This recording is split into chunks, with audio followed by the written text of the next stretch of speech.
दोस्तों, आज मैं आपको मिक्सर ग्राइंडर के अंदर आने वाली या मिक्सी के अंदर आने वाली कुछ बेसिक प्रॉब्लम्स का सॉल्यूशन करना बताऊंगा। बहुत आसान तरीके से आप इसकी बेसिक प्रॉब्लम्स का सॉल्यूशन कर सकते हैं। तो देखिए वीडियो में, सीखिए। वैसे मिक्सी मेरे पास डेड कंडीशन में आई हुई है। अब प्रॉब्लम न जाने क्या है, सॉल्यूशन तो करूंगा ही, साथ में अदर जो प्रॉब्लम्स आती हैं उनके बारे में भी थोड़ा सा हम डिस्कस करेंगे, ताकि आप लोग के पास जो भी मिक्सी रहे, जो भी ग्राइंडर रहे, उसको आप इजीली ठीक कर सकते हैं। यहाँ पर देखिए, सभी जितनी भी आप मिक्सी या मिक्सर देख रहे हैं, सभी का जो अंदर की जो वर्किंग है पूरी एक जैसी होती है। बस यहाँ पर मॉडल अलग-अलग दिए जाते हैं, तो टेंशन मत लीजिए, सभी की वर्किंग एक जैसी होती है, ये आप माइंड में बिठा के रखना। ये मिक्सर जो मेरे पास आया हुआ है, इसमें बटन देखिए अंदर घुसा हुआ है इसका, है ना? इस बटन को तो हम ठीक करेंगे ही, साथ में जो प्रॉब्लम्स आ रही है उसका सॉल्यूशन करेंगे। तो सबसे पहले इसको ओपन करते हैं और इसकी प्रॉब्लम्स के बारे में आपको बताते हैं। तो यहाँ पर ऑलरेडी मैंने इसको स्क्रू इसके खोले हुए हैं, तो अंदर देखिए काफ़ी इसमें गंदगी वगैरह है। थोड़ा सा इसको साफ कर लेता हूँ और उसके बारे में फिर आपको बताऊंगा, एक एक स्टेप बाय स्टेप हम चलेंगे। अब यहाँ पर देखिए काफ़ी हद तक मैंने इसको क्लीन कर दिया है। अब कुछ चीज़ें हैं जो आपको जानना ज़रूरी है। अब देखिए, सबसे पहले तो इसकी पूरी वर्किंग प्रोसेस मैं आपको बता देता हूँ। अब यहाँ पर मैंने सुलझा लिया है। अब ध्यान से देखिएगा और समझने की कोशिश कीजिएगा। ये मेन वायर है, जहाँ से 220 वोल्ट इसको मिल रही है, और यहाँ से दो वायर अलग अलग जगह के लिए बट गई है। एक वायर गई है हमारी स्विच पे, ये लिमिट स्विच कहिए या एक रेगुलेटर कहिए, है ना? इस स्विच पे ये गई हुई है एक वायर यहाँ पर इस कंपोनेंट पे गई हुई है। ये कंपोनेंट देखिए, आप नीचे कभी कभी इसको प्रेस करते हैं तो ये मिक्सी काम भी कर जाती है। ये कंपोनेंट असल में ओएलपी है या सर्किट ब्रेकर कह लीजिएगा। मैं एक कंपोनेंट अलग से आपको दिखाता हूँ जो मेरे पास पड़ा हुआ है। आप देखिए, तो यहाँ पर देखिएगा, इसमें लिखा हुआ है, देखिए सर्किट ब्रेकर। हर सर्किट ब्रेकर का एम्पियर देखिए कंपनी के द्वारा सेट होता है कि इतने एम्पियर का इसमें लगना है लोड के हिसाब से। इसमें 2.2 एम्पियर है और इसमें भी 2.2 एम्पियर है। बेसिकली जो मिक्सर में जितने भी सर्किट ब्रेकर आ रहे हैं, 2 सवा 2 एम्पियर के उसमें लगभग सर्किट ब्रेकर होते ही होते हैं।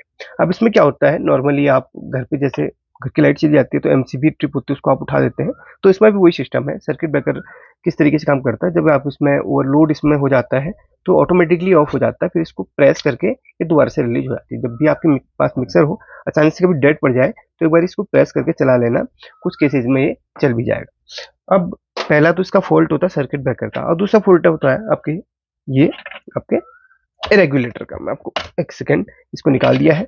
अब यहाँ पर देखिए, इसमें क्या होता है कि कभी कभी इसमें क्या होता है, ये अभी ऑफ कंडीशन में है। कभी कभी क्या होता है, एक में काम करता, दो में काम नहीं करता, या फिर एक दो में काम कर रहा है, तीन में काम नहीं करता, या फिर ये सिर्फ तीन में काम करता है। यानी कि ये किसी किसी में काम कर रहा है, किसी में नहीं कर रहा, या फिर ये बिल्कुल डेड है। तो ऐसी कंडीशन में आपने करना क्या है, पहले तो यहाँ पर वायर में देख लेना है कि ये इसमें से जो है मेन से जो है इसमें वोल्टेज आ रही कि नहीं, वो देख लेना है। वायर वगैरह खराब तो नहीं है, वो सही तरीके से चेक कर लेना है। सब कुछ ठीक है, सर्किट ब्रेकर भी ठीक है। सर्किट ब्रेकर चेक कर कैसे करते हैं वो आपको बता देता हूँ। देखिए, आप आपके पास मल्टीमीटर अगर नहीं है तो आप सर्किट ब्रेकर की एक वायर को निकाल लीजिए और दूसरी को भी निकाल के आप मिक्सर को चालू करके इस तरीके से टच करके देख लेना। अब सर्किट ब्रेकर क्या होता है, एक सीरीज में लगा होता है, तो उसमें कंटिन्यूटी आती है। अगर आपके पास मल्टीमीटर है तब आपके लिए कोई मुश्किल नहीं है सर्किट ब्रेकर को चेक करना। तो सर्किट ब्रेकर को चेक कैसे करते हैं, मल्टीमीटर के थ्रू बताता हूँ। वैसे आपको बता दिया मैंने, सर्किट ब्रेकर की दोनों वायर को डायरेक्ट करके एक बार भी देख सकते हैं। सर्किट ब्रेकर इस तरीके से चेक किया जाता है, इसमें मल्टीमीटर में ना, एक सेकेंड, कंटिन्यूटी इसमें आती है। अगर ये एक सेकेंड, इस सर्किट ब्रेकर में कुछ भी नहीं आ रहा। मे बी ये खराब तो नहीं है, ये सर्किट ब्रेकर खराब तो नहीं है, ये वाला खराब है। जो इसमें लगा हुआ है उसको हम चेक करते हैं, उसको एक बार ही उसी को चेक कर लेते हैं, इस सर्किट ब्रेकर को। ये देखिए, इसमें 600 कुछ रीडिंग आ रही है, 600। वैसे कंटिन्यूटी आनी चाहिए थी। सर्किट ब्रेकर में कुछ भी नहीं आ रहा। कहीं मेरे मल्टीमीटर में कोई वो तो नहीं, प्रॉब्लम तो नहीं है। एक बार इसी तरीके से चेक कर लेता हूँ, है ना? तो इसमें सर्किट ब्रेकर में कुछ भी नहीं आ रहा है रीडिंग। और ये वाली सर्किट ब्रेकर जो मेरे पास नई पड़ी है, उसकी भी कोई रीडिंग नहीं आ रही है। एक बार मैं क्या करता हूँ, इसको है ना सीरीज में चेक कर लूंगा। अब यहाँ पर सीरीज में चेक करने पर ये सर्किट ब्रेकर प्रॉपरली काम कर रहा है। देखिए सीरीज का बल्ब यहाँ पर जल रहा है, आपको यहाँ पर हल्का सा बल्ब की परछाई भी दिखेगी। और ये जो सर्किट ब्रेकर इसमें लगा हुआ है उसको भी हम चेक करते हैं। मल्टीमीटर से चेक करने पर इसमें रीडिंग नहीं दिखा पा रहा है, तो सीरीज से चेक कर लें तो सर्किट ब्रेकर ये सही से काम कर रहा है, यानी कि इसका सर्किट ब्रेकर बिल्कुल ओके है। अब दोबारा से इसमें हम इस वायर्स को सही तरीके से, कभी कभी मल्टीमीटर, मेरे मल्टीमीटर में हो सकता है प्रॉब्लम भी हो, काफ़ी बार मेरे मल्टीमीटर में इस वाले में बहुत सारी प्रॉब्लम भी आती है, इसको हमने स्किप कर दिया है। अब अगली चीज़ है, देखिए दूसरा मल्टीमीटर में मैं निकाल लेता हूँ ताकि ज़्यादा वो ना हो चेक करने में। तो मल्टीमीटर को चेंज कर दिया, मल्टीमीटर से भी सर्किट ब्रेकर चेक नहीं हो पा रहा, न जाने क्या प्रॉब्लम इसमें आ रही है, तो सीरीज से बता दिया, सीरीज से आप चेक कर लेना। अब देखिए कभी कभी सर्किट ब्रेकर ओके होता है तो यहाँ पर हमारे इस रेगुलेटर का भी प्रॉब्लम हो जाता है, ठीक है। मैं इसको रेगुलेटरी बोलता हूँ, अगर आप लोग को इसका सही है ना अगर नाम पता है तो बता सकते हैं।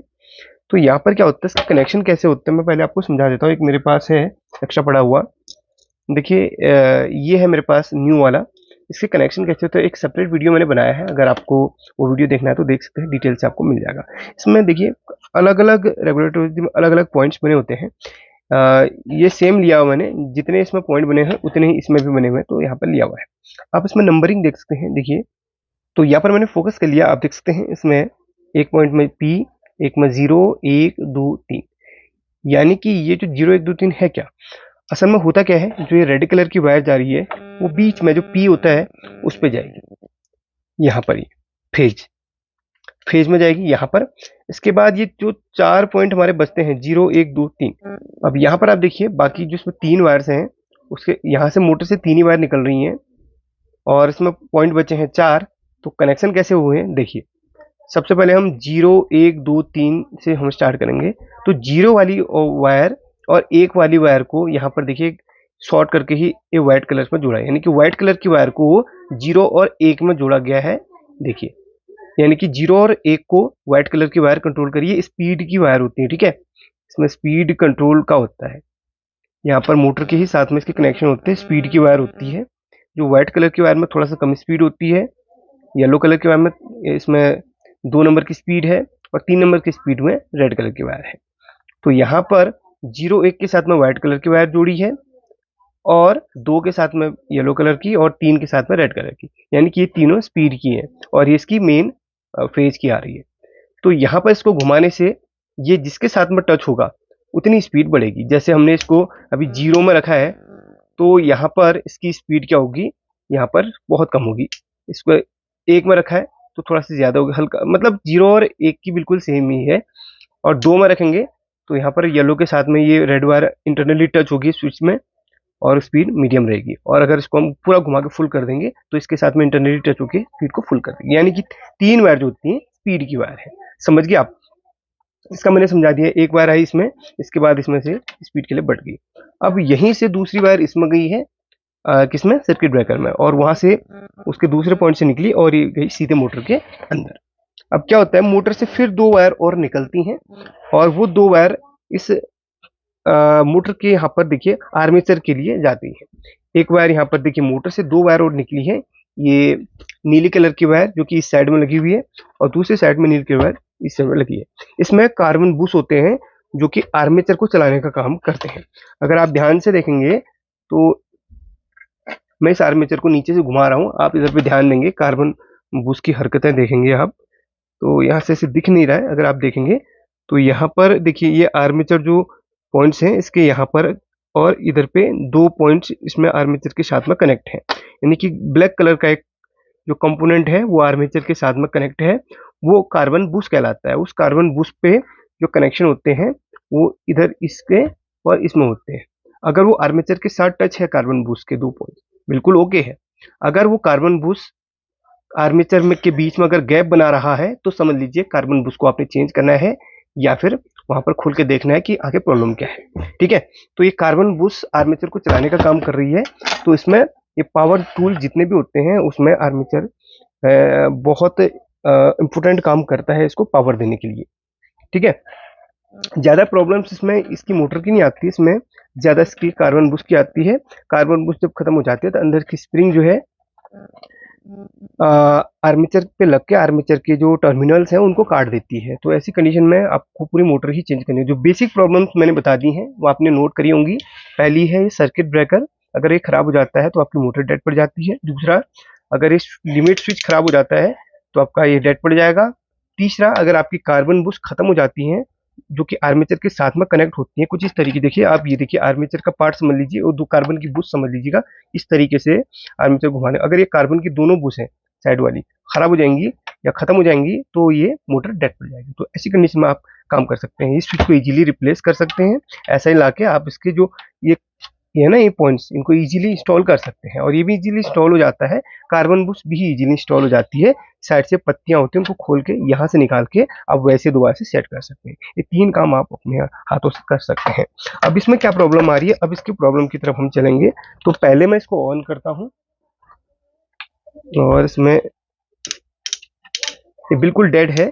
तो यहाँ पर सबसे पहले क्या करूंगा, वोल्टेज को चेक करूंगा कि वोल्टेज यहाँ पर कितनी आ रही है, या फिर नहीं, वो चेक करूंगा।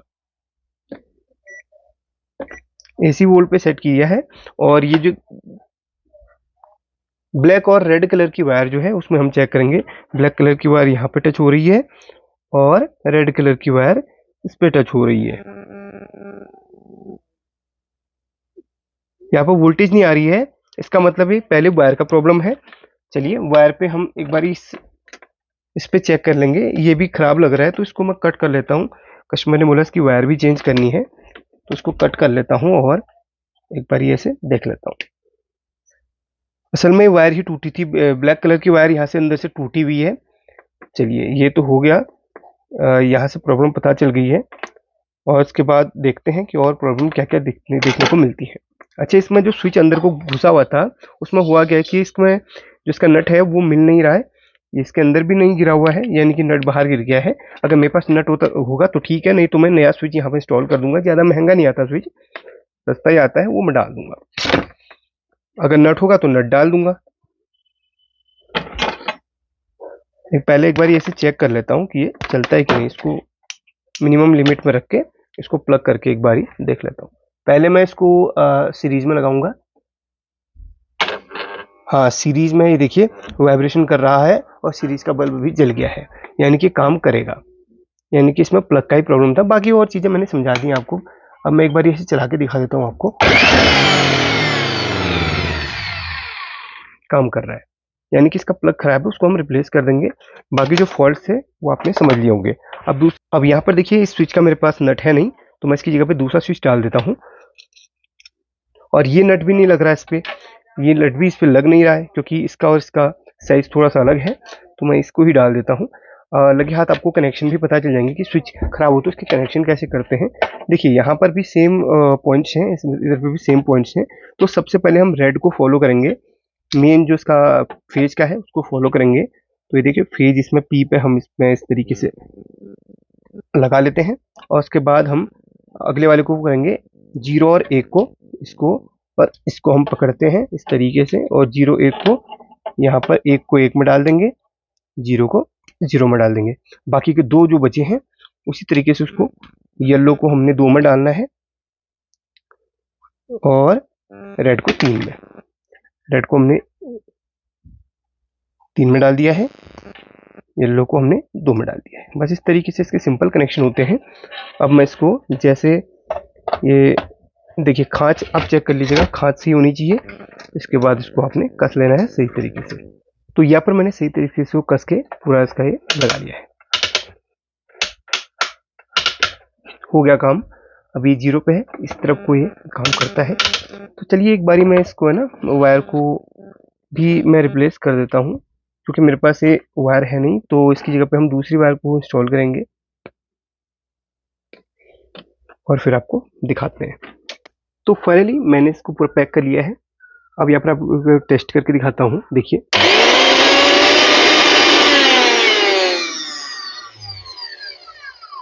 अब देखिए इस साइड को भी ये इस तरीके से वर्क करता है, बट ये सिलेक्ट नहीं होता इस तरफ को, सिर्फ ये इस तरीके से वर्क करता है।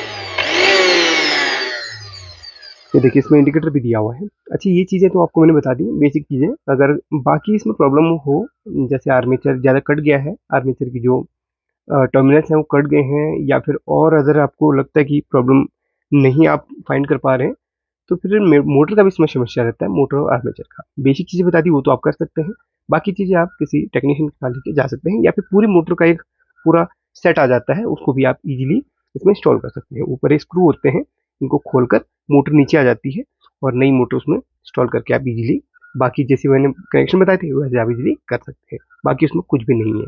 ठीक है, पसंद आए तो लाइक कर देना, और अगर कुछ कहना चाहे तो फिर वो कह सकते हैं, वीडियो में कुछ चीज़ पूछना चाहे तो पूछ सकते हैं। Thank you.